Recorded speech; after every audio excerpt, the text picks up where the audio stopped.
Բարև ձեզ հարգելի հեռուստադիտողներ, Civic-ի տեսակապի միջոցով զրուցել է միջազգային հարաբերությունների մասնագետ Վրաստանի հայ համայնքային հարթակի նախագահ Գեորգի Թումասյանի հետ։ Բարև ձեզ, պարոն Թումասյան, շնորհակալություն մեզ միանալու համար։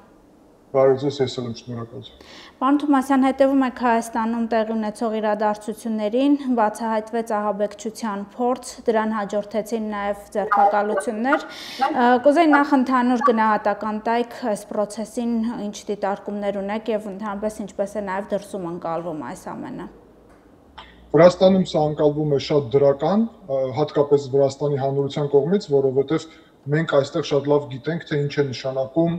երբ իշխանությունը զավթվում է եւ հասկանալով դա Վրաստանի քաղաքացիները, այդ թվում Վրաստանի հայության մեծ մասը շատ դրական է գնահատում Հայաստանի իշխանությունների կարևոր քայլերը այն ուղղությամբ, որ ամրապնդվի Հայաստանի ինքնիշխանությունը, սուվերենությունը, պետականությունը եւ իհարկե մենք բոլորս հասկանում ենք, թե ով էր պատրաստում ահաբեկչական նոր հոկտեմբերի 27 եւ մարտի 1 Հայաստանում իշխանության զավթում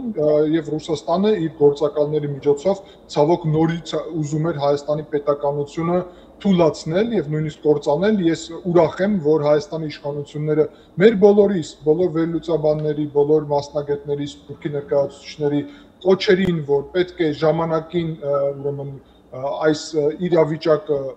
արձագանքվի այս իրավիճակին եւ կասեցվի բոլոր հնարավոր սցենարները ուրեմն ապակայունացման Հայաստանում հաշվի առան եւ այս կարևոր քայլը արեցին։ Ես կարծում եմ իշխանությունների աջակցության աստիճանը միայն կաճեր սրանից հետո։ Շատ լավ, միջազգային արձագանքները չեն ուշանում, Մակրոնը իր աջակցությունը հայտնեց Հայաստան ժողովրդավարությունն ապակայունացնելու գործընթացին միտված քայլերին իշխանությունների, բայց նաև Մակրոնին, այսպես կարելի ասել, հաջորդեց Լավրովի արձագանքը, թե մտահոգություններ կան եկեղեցու դեմ հարձակումների, հենց այսպիսի ձևակերպում էր։ Իհարկե Արարատ Միրզոյանը նրան արդեն խորհուրդ է տվել չխառնվել Հայաստանի ներքին գործերին, Հայաստանի ինքնիշխան քայլերին, բայց կուզեի նաև ձեր դիտարկումները լսել, արդյոք այս մեկնաբանությունը հենց գալիս է ապացուցելու ձեր միտքը, որ Ռուսաստանը որոշակի հետաքրքրվածություն ուներ։ Իհարկե մենք տեսնում ենք, որ սա աշխարհաքաղաքական հարց է, այլ ոչ թե ներքին կամ նույնիսկ կրոնական հարց, որովհետև Ֆրանսիան, ինչպես Արևմուտքի ամենամտերիմ պետությունը Հայաստանի համար, բացահայտ ասում է, որ ապակայունացման փորձ էր Հայաստանում եւ աջակցում է Հայաստանի ժողովրդավարությանը։ Իսկ Ռուսաստանը, որի մասին մենք շատ լավ գիտենք, թե ինչ է Ռուսաստանը, ինչ իրավիճակ է ստեղծել Հայաստանին, ուզում է լինի դա Հայաստանի սուվերեն տարածքները չճանաչելով Ջերմուկից եւ ուրիշ քաղաքներից սկսած եւ մինչեւ հիմա այդ խնդիրը մնում է եւ շարունակելով իրանց խաղաղապահ առաքելության ուրեմն այն իրավիճակով, որը ստեղծվեց Լեռնային Ղարաբաղում իրանց պարտականությունները չկատարելու իրավիճակում, ապա հիմա երբ իրանք մտահոգված են հայ առաքելական եկեղեցու դեմ ճակերտներում, իրանք ասում են եկեղեցու դեմ, բայց իհարկե այստեղ հենց իրանք են բացահայտում, որ իրանք ընկալում են եկեղեցին եւ Կտրիչ Ներսիսյանին, ինչպես մի կառույց։ Դա այդպես չէ։ Կտրիչ Ներսիսյանը առանձին է, եկեղեցին առանձին է։ Եկեղեցին 1700 տարի պատմություն ունեցող մեր բոլորիս պատմական կառույցն է, ժառանգությունը բոլոր հայերի համար կարևոր է։ Կտրիչ Ներսիսյանը դա գնացող անձնավորություն է, այս դեպքում իրան նույնիսկ չկարելի համեմատել մեր ուրիշ կաթողիկոսների հետ, որտեղ ինքը առաջինը ոչ լեգիտիմ է, երկրորդն էլ այո, պղծել է մեր եկեղեցին եւ ցավոք հիմա էլ մեկ անգամ մենք տեսնում ենք, որ ինքը աշխարհաքաղաքական առումով եկեղեցին դրսևորված ինչպես Ռուսաստանի ազդեցության այստեղ միջոց եւ Ռուսաստանը հիմա իր միջոցն է պաշտպանում, բայց գիտեք, ես ուրախ եմ, որ բացահայտ դա ասացին, որովհետեւ նույնիսկ այն մարդիկ, ով կարող է մի փոքր կասկածեին, թե սա ինչ գործընթաց է տեղի ունենում, որովհետև փորձում են սա գնահատել ինչպես թիրախավորել հենց եկեղեցին, ինչպես կառույց եւ այլն, հիմա կտեսնեն, որ խոսք է գնում հենց Ռուսաստանի ազդեցության նվազեցման մասին եւ Ռուսաստանը փորձում է գործակալներին այդտեղ փրկել։ Ձեր կարծիքով ինչքան հեռու կգնան Ռուսաստանի քայլերը, կշարունակվեն որոշակի process-ներ, այսինքն մեկ տեղի գործակալների միջոցով դա փորձեց անել, մեկ Ռուսաստանից գործակալներ ուղարկելով այստեղ, դրան հաջորդում է Մայրաթոռի սպասավորների որոշ սպասավորների միջոցով քայլեր աները, էլ ինչի է ընդունակ Ռուսաստանը։ Շատ լավ հարց է, ես կարծում եմ Հայաստանը ճիշտ քայլեր արեց եւ կանխվեց գլխավոր ուղղությունները։ Իհարկե Սամվել Կարապետյանին ուղարկելը եւ արդեն ուղիղ քաղաքականության մեջ մտցնելը սա կարևոր քայլ էր, որը Ռուսաստանը արեց եւ այն ինչ տեղի ունեցավ, որ ինքը կալանավորվել է եւ էլեկտրոնական ցանցերի ուրեմն պետականացման մասին է արդեն քայլեր, իհարկե շատ կարևոր է։ Հայաստանը պետք է հաշվի առնի, որ բոլոր Ռուսաստանի հնարավորությունները Հայաստանի տարածքում ներկայացնում են ուղիղ եւ անմիջապես սպառնալիք Հայաստանի պետականությանը։ Դա այդպես է ռուսական ռազմակայանի դեպքում եւ ես համոզված եմ, որ հայկական կողմը պետքա լուրջ վերահսկի այդտեղ բոլոր գործունեությունը միջև խանելու մասին խոսենք ապագայում, որ հանկարծ այդտեղից ուղիղ սպառնալիք չլինի, ինչպես նաեւ ՖՍԲ-ի ներկայություն Հայաստանի տարածքում եւ օր առաջ պետք է իրենց բոլոր այն վայրերից անել, որտեղ որ դեռ մնում են։ Իհարկե պետք է հասկանանք, որ դաշնակցության միջոցով հնարավոր է ռազմական եւ զինված ուրեմն հարձակումներ դեռ եւ ես կարծում եմ, որ շատ կարեւոր է զուգահեռ դաշնակցության ուղղությունով էլ քայլել արվեն, որ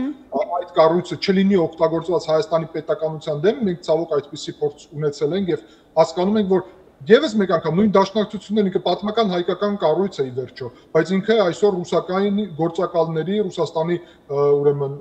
հետախուզական եւ տարբեր գործակալական ցանցերի ազդեցության տակ է գտնվում, ինչպես եկեղեցին։ Մեր խնդիրը այդ կառույցների հետ չէ։ Մեր խնդիրը նրանում է, որ այդ կառույցները ոչ թե Հայաստանի ղեկավարության տակ են, այլ օտար պետության ղեկավարության տակ են եւ օգտագործում են Հայաստանի դեմ։ Հայաստանը փոքր պետություն է, բարդ իրավիճակում է գտնվում աշխարհաքաղաքական Իրանում տեղի ունեցող իրավիճակը, Թուրքիա-Ադրբեջանի հետ հարաբերությունները, Վրաստանում լուրջ խնդիրները ժողովրդավարության եւ Ռուսաստանի ազդեցությունը։ Իրան չի կարող թույլ տալ Հայաստանը, որ իր երկու կարևորագույն կառույցը լինի ոչ թե իր ղեկավարության տակ, այլ նույնիսկ թշնամու ղեկավարության տակ։ Ուստի ես կարծում եմ, որ Հայաստանը պետք է ակտիվ շարունակի քայլերը, բայց պետք է նաև ընդգծեմ, որ մինչև Կտրիչ Ներսյանը գտնվում է այդ պաշտոնի վրա, իհարկե սպառնալիքը մնում է, հարցը փակված չէ։ Միայն երբ ինքը կլքի այդ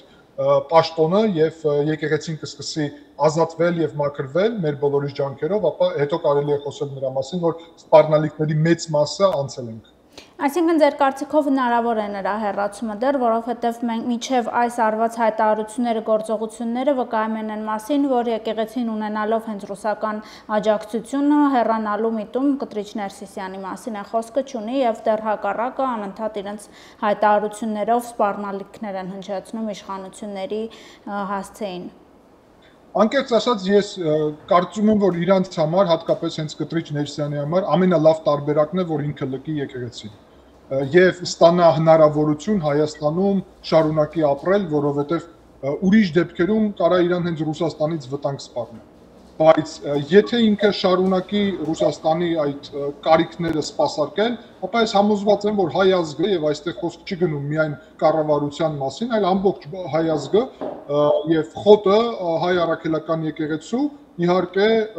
իր քայլերը կանի այն ուղղությունով, որ ազատագրի եկեղեցին։ Հարցը նրանում է, որ երբ մենք տեսնում ենք իշխանությունները նաև սկսում են այդ ուղղությունով բացահայտ քայլեր անել, խոսել, որտեղ ընկալում են պետական սպառնալիքը, ընդգծեմ, որ վարչապետը երբ խոսել է այս հարցի մասին, ասել է, սա ազգային անվտանգության խնդիր է։ Ուստի մենք բոլորս հասկանալով սա պետք է այս հարց տանենք միջև վերջ եւ ես կարծում եմ կազատվի, այս օրերին մենք տեսնում ենք նաև, որ մի շարք հոգեվորականներ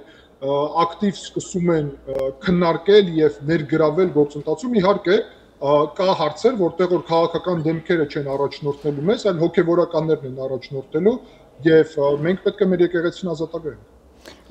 Մենք խոսեցինք իհարկե Միրզոյանի արձագանքի մասին, բայց կուզեի նաև համատական կարգով դիտարկենք։ Միրզոյանը նշում է, որ խորհուրդ եմ տալիս պարոն Լավրովին այլևս երբեք չխառնվել Հայաստանի ներքին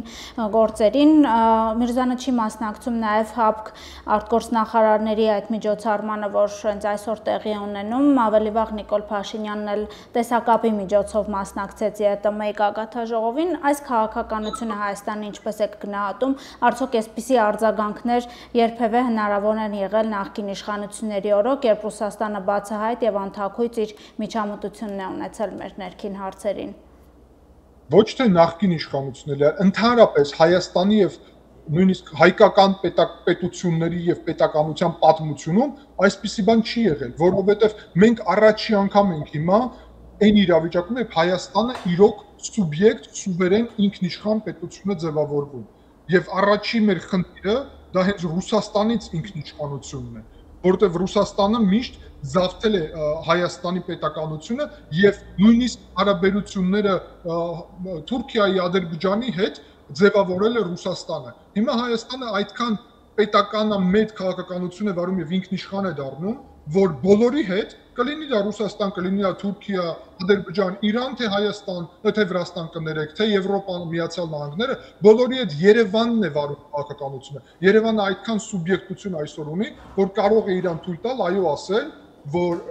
չխառնվեք երբեք մեր ներքին գործերի մեջ եւ դա նշանակում է որ այլևս Ռուսաստանը Հայաստանը չի կարող ընկալել ինչպես իր գործակալների կողմից ղեկավարված մի չպետություն Հայաստանը պետություն է որի հետ եթե ուզում է Ռուսաստանը պայմանավորվել ինչպես խոսքին Ադրբեջանի հետ բանակցություններ է վարում եւ հաստ չի ինչով հավաքվի այսպես էլ Հայաստանի հետ բանակցությունների միջոցով լեգիտիմ իշխանությունների հետ ժողովրդի կողմից ընտրված Ռուսաստանը կարող է ինչ որ հարաբերություններ ձևավորի պայմանավորվածություններ ձեռք բերի, բայց որևէ դեպքում դա չի լինի այնպես ինչպես եղել է նախկինում, որ ինքը այստեղ ձևավորել է իր իշխանությունը։ Իհարկե, ես կարծում եմ, որ միայն էլեկտրոնական ցանցերի ուղղությունը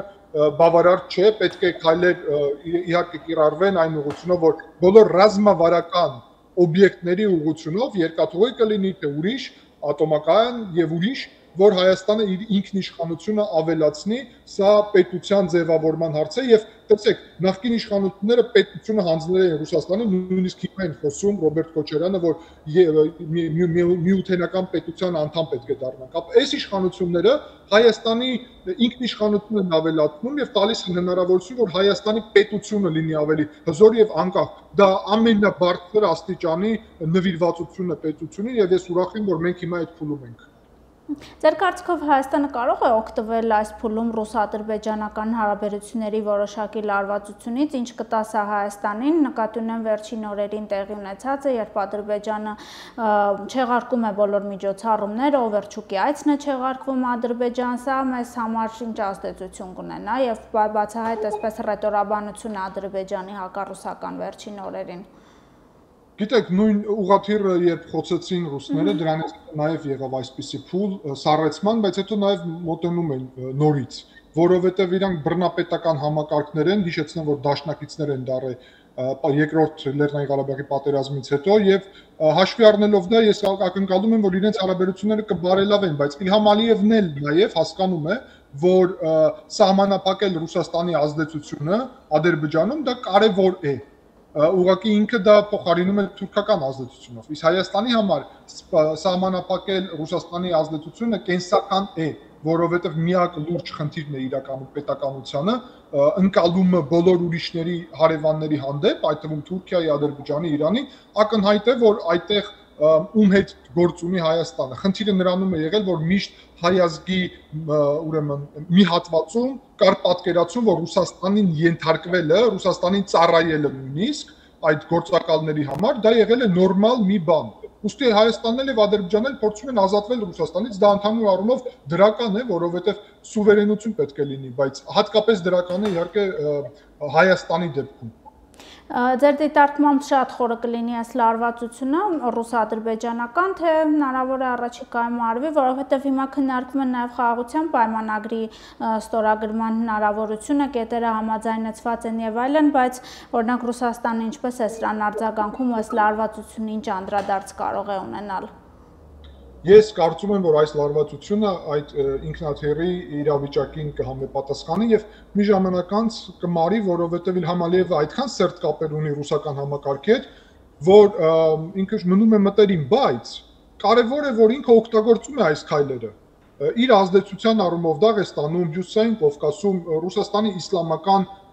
բնակչության միջավայրում, ադրբեջանական միջավայրի, սակայն առևտուրի մաս լինի, ինչպես այն ժամանակ էր առևտուրի մաս, ուրեմն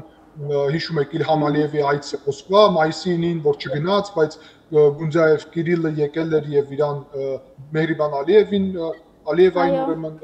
արգելադրեց եւ այլն։ Ուզում եմ ասեմ, սա բռնապետությունների միջև նորմալ իրավիճակ է իրականում։ Հիշեցնեմ ձեզ, որ Ռուսաստանն եւ Թուրքիան էլ են ունեցել լուրջ միջադեպ Սիրիայում իր ժամանակ, բայց վերջը շատ լավ պայմանավորվեցին։ Հայաստանի դեպքը ուրիշ է, որովհետեւ խնդիրը Հայաստանում այն է, որ մենք ժողովրդավարություն ենք։ Եթե Հայաստանում լիներ բռնապետություն, ապա Ռուսաստանը գոհ կլիներ։ Եվ ուստի իրենց ձեռ չի տալի այն ժողովրդավարությունը, բայց դա Հայաստանի այսօր ամենահզոր մասն է, որովհետև ասեմ ձեզ, որ այն ինչ հիմա Հայաստանի իշխանությունները անում են, անհնար կլիներ անել, եթե չլիներ ժողովրդավարություն եւ հանրային աջակցություն, որը շատ ակտիվ երևում է, որովհետև այս քայլերը բռնապետական իշխանությունների քայլեր չեն, որոնք իր ցանկությունով են գործում, այլ հենց ժողովրդի աջակցության հիմքի վրա, ինչը ահա որ կարևոր է։ Հայաստանում է Կայա Կալասը, ով խոսում է Հայաստանի հետ հարաբերությունների զարգացման, ավելի շատ զարգացման մասին, ավելի հեռուն գնալու հարաբերությունների մասին, Հայաստանի ժողովրդավարության մասին, ընդգծելով, որ ողջունում են բոլոր քայլերը, որոնք ուղղված են ժողովրդավարության զարգացմանը։ Իմ հարցը հետևյալն է, մենք անդադ խոսում ենք Ռուսաստանի ազդեցությունը նվազեցնելու մասին, բայց այն բոլոր գործակալները կարող եմ ասել, նաև այն բոլոր ուժերը, ովքեր որ գուցեև ողջունում են նաև այդ ազդեցության նվազեցումը, նշում են, որ Եվրոպան չի կարող իրական երաշխիք լինել Հայաստանին եւ Եվրոպայի հետ համագործակցությունը մոտարապես նկարագրում են գրկախառնությունների, ջերմ խոսքերի տեսքով։ Դուք ինչ դիտարկումներ ունեք, ինչքանով կարող է Հայաստանը հույս ունենալ եվրոպական աջակցության մասով։ Առաջին հերթին մենք փաստերի մասին խոսենք, որ եվրոպական դիպլոմատական առաքելությունը գտնվում է սահմանին եւ ապահովել է կայունություն։ Հիշեցնեմ, որ Ադրբեջանը ներխուժել է մի քանի ուղղությունով, այդ թվում ներքին հանդի, վերին շորժայի, ջերմուկի ուղղությունով եւ Ռուսաստանը այդտեղ ուներ իր կետերը միջև եվրոպական առաքելություն եւ որևէ բան չի արել հակառակը օգնել է փաստացի, ինչ մենք գիտենք վերլուծական դաշտից, որ Ադրբեջանը ներխուժի այդ տարածք։ Ուստի եվրոպական առաքելությունը լուրջ կայունացնող դեր ունի եւ Կայա Կալասը իր այցի ընթացքում այցելեց Եղեգնաձոր եւ հանդիպեց ուրեմն այդտեղ առաքելությունը դեռ պետք է աճի, զարգանա եւ ավելի լուրջ հնարավորություններ ունենա, ինչպես նաեւ Եվրոպական միության հետ վիզայի ազատացման գործընթացը, ներդրումային գործընթացը, հիշեցնեմ, որ լուրջ ներդրումներ են անում Սյունիքում եւ այդ թվում ճանապարհաշինության եւ ուրիշ ոլորտներում ատոմակայանի ուղղությունով Եվրոպական միությունը այսօր Ռուսաստանից բազում անգամ ավելի հարուստ եւ տեխնոլոգիական զարգացում ունեցող կառույց է, որը այո կարող է դանդաղ է աշխատում եւ Ռուսաստանի պես մի գիշերվա մեջ չի կարող ստիպել որևէ մեկին անդամ դառնալ Եվրասիական տնտեսական միության, հարձակվել Ուկրաինայի եւ այլն, բայց ինքը կայուն դաշինք է, որտեղ որ բոլորը ժողովրդավարություն են եւ միասնական են գործում։ Այդ ֆոնին մենք տեսնում ենք, որ նաև կա Միացյալ Նահանգների կարևոր դերը։ 500 միլիոնանոց Nvidia-ի ներդրումը դա նավթի պես մի բան է, ուղղակի նավթ Հայաստանում չկա եւ իրանք բերում են այդ, որովհետեւ արհեստական բանականությունը չիպերը դա ապագայի տեխնոլոգիաներն են, որոնք կարան Հայաստանին ոչ միայն 5 միլիարդի ներդրում տալ, այլ միլիարդավոր դոլար ուրեմն ստեղծել Հայաստանում, ինչպես արժույթ եւ պլաստիկի հարստացնել հայկական պետականությունը չիպերով, այլ ոչ թե ինչ որ մի բան արտահանելով Հայաստանից, ինչպես Ռուսաստանը տեղի ունենում։ Ուստի արևմուտքի կողմից մենք տեսնում ենք աջակցություն համ քաղաքական, համ ռազմական, դա ուրեմն մատակարարումների ուղղությունով, համ բանակի հզորացման, համ տնտեսական, համ մարդկային կապերի ուղղությունով, համ Ադրբեջանի հետ կայունության, ես կարծում եմ սա բազմաշերտ ռազմավարական դաշինքային հարաբերություններ են։ Միակ խնդիրը իրականում մնում է Վրաստանը, որը ցավոք ռուս օլիգարխ Իվանիշվիլու միջոցով այստեղ շեղվել է եվրոպական ուղուց եւ ասեմ, որ Ռուսաստանը փորձում է դրա միջոցով Վրաստանին եւ Հայաստանին ստեղծի խնդիրներ, որովհետեւ եթե դա չլիներ, համոզեցնում եմ ձեզ, որ Հայաստանն այսօր 3-4 քայլ ավելի մոտ կլիներ արդեն Եվրոպական միությունին, բայց Վրաստանի բնակչությունը, մենք բոլորս Վրաստանի քաղաքացիները, այդ թվում Վրաստանի հայության մեծ մասը եկեղեցուց եւ դաշնակցությունից բացի պայքարում ենք, որ Վրաստանի եւ եվրոպական եւ Հայաստանի եվրոպական միասնական ապագան ապահովված լինի։ Իսկ եկեղեցին եւ դաշնակցությունը այստեղ աջակցում են ռուսական սցենարին։ Շնորհակալություն պարոն Թումասյան հետաքրքիր զրույցի համար։ Ես էլ եմ շնորհակալ։ Մեր հեռուստադիտողներին հիշեցնեմ, որ զրուցում էի միջազգային հարցերով մասնագետ Վրաստանի հայ համայնքային հարթակ հասարակական կազմակերպության ղեկավար Գեորգի Թումասյանի հետ։ Չմոռանաք հավանել տեսանյութը եւ բաժանորդագրվել Civic AM-ի YouTube-յան էջին։